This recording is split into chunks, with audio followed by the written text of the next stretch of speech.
of a recent incident at the North Bus Terminal, which involved, sad to say, a senator, and of course, with the attending cameras, which caused quite a bit of a ruckus in the operations of the terminal.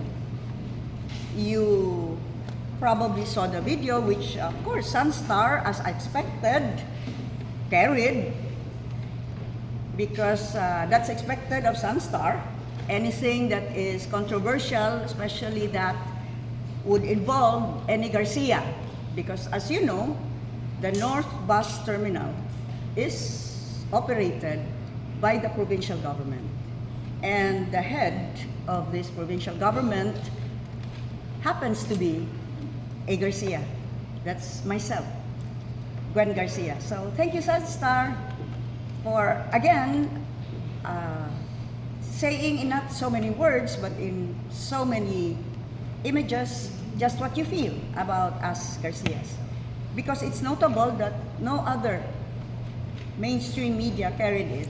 Why? Because they knew that it would be unbalanced if the other side would not be given the opportunity to state its case as well.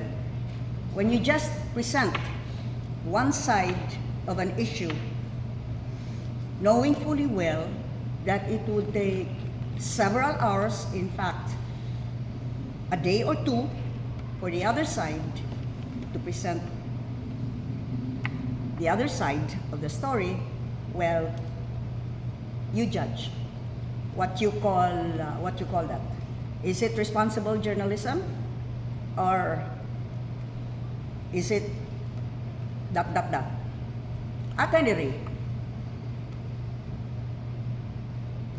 the reason why I am flanked by both Attorney Jong Sepulveda and Mr. Andy here, the owner of Mr. Lu, is because the presence and the actuations of that senator hampering our North Bus Terminal operations involve two things: the legal side of it and the perhaps enlightenment side of it, because I choose to be more kind.